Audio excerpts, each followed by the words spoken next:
दोनों पति पत्नी सरयुग नदी पार उतर करके एक पीपल के वृक्ष के नजदीक बैठ गए और बहुत दिनों तक दोनों पति पत्नी तपस्या की, लेकिन भगवान दर्शन नहीं दिए। भगवान जो दर्शन नहीं दिए, एक दिन शांतवन ऋषि अपने पत्नी से कहा कि अब्राह्मणी, भगवान ऐसे दर्शन नहीं देंगे। हम दोनों पति पत्नी समाधि में बैठे हैं, श्वास की गति को ब्रह्मांड में ले जाके रोक, भगवान को अपने पास आने के लिए मजबूर कर देंगे। समाधि में बैठे थे ही दोनों पति पत्नी, श्वास की गति को ब्रह्मांड में ले जाके दोनों पति पत्नी श्वास के गति को रोक, श्वास के गति को जो ब्राह्मणी रोका, भगवान अपने कदम को रोक नहीं पाए। एक बार भगवान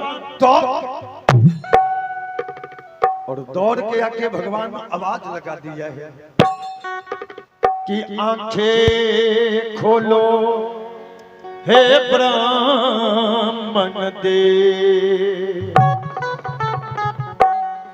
ब्रह्मन देवता, आंख खोलिए ब्रह्मन देवता। आप दोनों पति पत्नी के तपस्या से मैं अति प्रसन्न हूं। जो जी में आए कोई एक वरदान हमसे मांग लो ब्राह्मण। भगवान का आवाज जो पति पत्नी के कान में टकराया, आंख जब दोनों खोले, सामने चतुर्भुज स्वरूप का दर्शन जो हुआ, आहो चरण गिरे आकुला। दोनों पति पत्नी भगवान के चरण में लिपट, भगवान आपने एक वरदान मांगने के लिए कहा है, तो ऐ मालिक, हम दोनों पति पत्नी अपने जीव को संभाल लेते हैं, कहीं यह जीव मेरा धोखा नहीं दे दे। दोनों पति पत्नी जीव संभाल के कहा है, भगवान कर कृपा एक पुत्र हमें दो। कहा भगवान कृपा करके आप हमें एक पुत्र दे दो। अब पुत्र का नाम जो भगवान सुने, भगवान अपने मुख को पीछे घुमा दिया।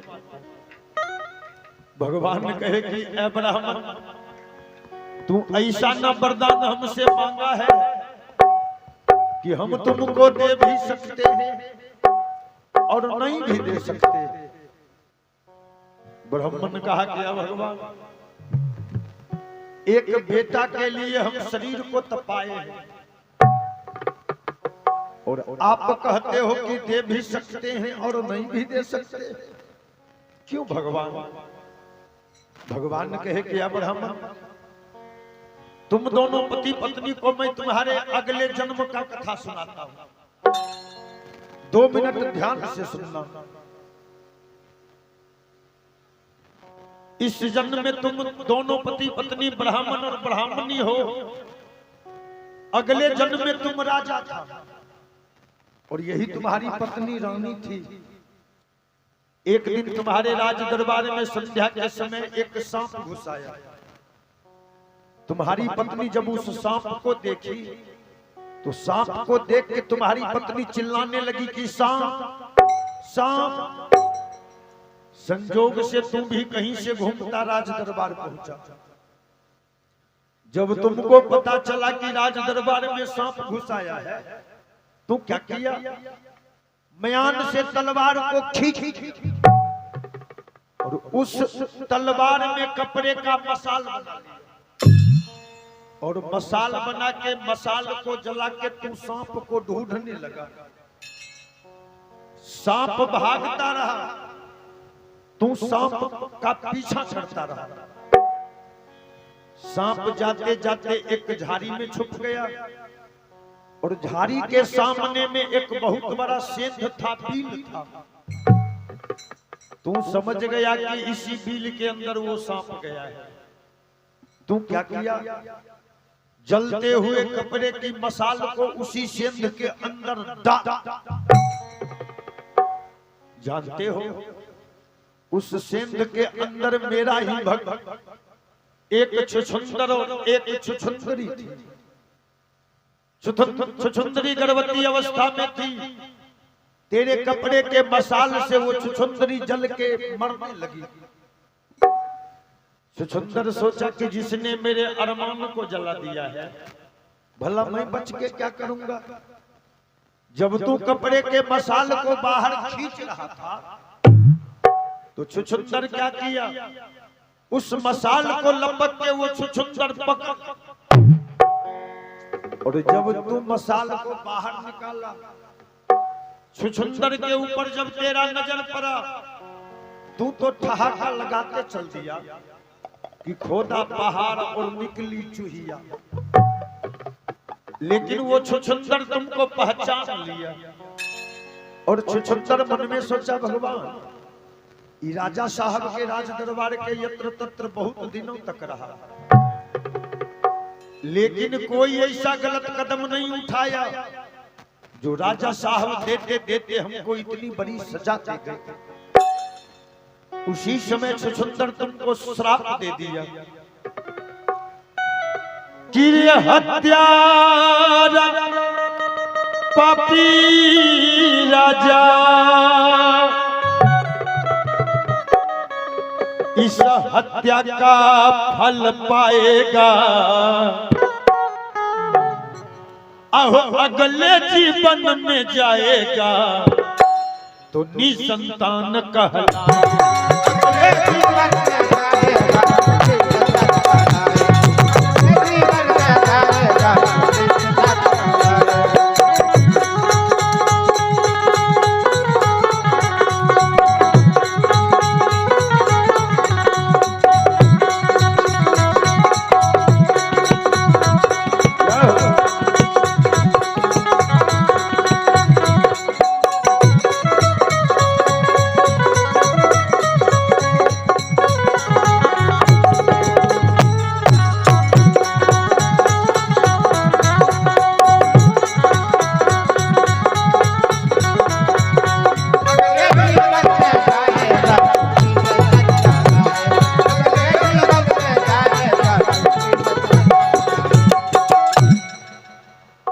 अगले जीवन में जाएगा तो निसंतान कहलाएगा।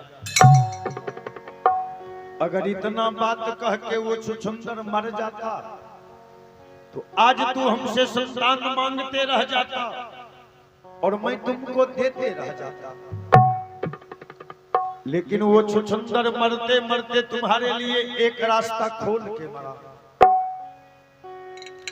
कि संतान अगर पा जाओगे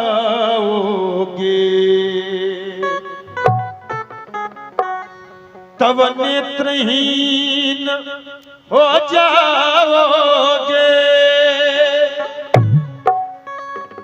और अपने जीते जी बेटे का मुख नहीं देखने पाओगे।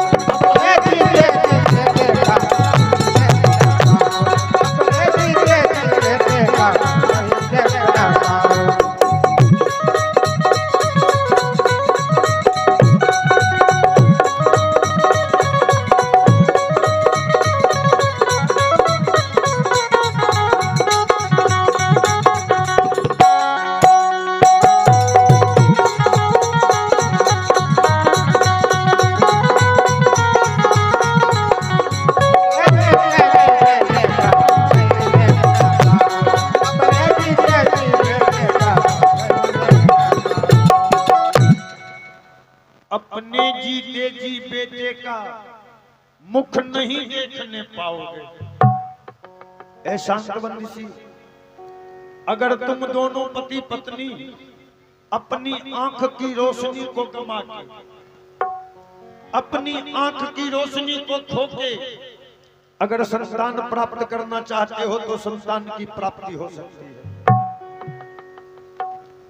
शांतवन ऋषि कुछ समय के लिए चुप हो गए, लेकिन ब्राह्मणी मां का हृदय है ना, एक बार हृदय में मां का ममता जगा और ब्राह्मणी कही भगवान हमको इस आंख की रोशनी की जरूरत नहीं है भगवान, ऐ भगवान हमको बुढ़ापे की लाठी चाहिए भगवान, बुढ़ापे का सहारा चाहिए। भगवान कहे एवं मस्त कह के भगवान अंतर ध्यान हो गए और दोनों पति पत्नी फिर ब्राह्मणों के बस्ती के तरफ चल दिए।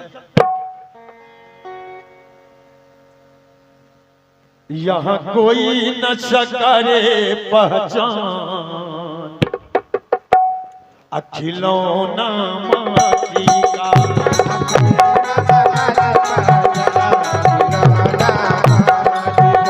यहाँ कोई न करे पहचान अखिलौना माटी का,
खाली गेहूं में मक्के काटे नहीं देते हैं कि खूब गेहूं मक्के काटवे घास काटवे दूध पीवे के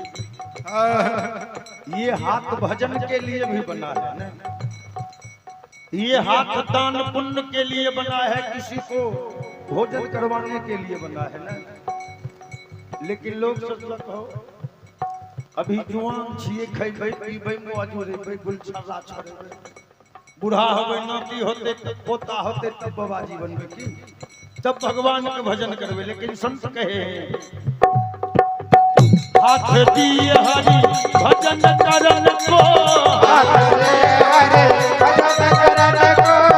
हाथ दिए हरि भजन करन को,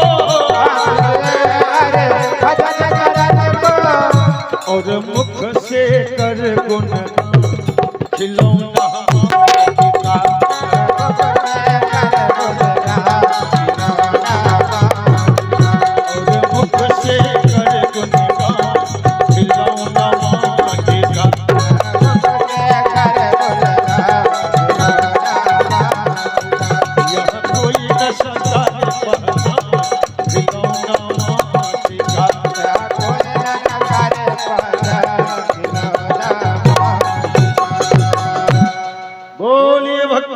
भगवान की जय। दोनों पति पत्नी ब्राह्मणों के बस्ती में आके रहना शुरू किया है। कुछ महीनों के बाद ब्राह्मणों के बस्ती में कानों का हवा फैलने लगा कि ब्राह्मणी गर्भवती है।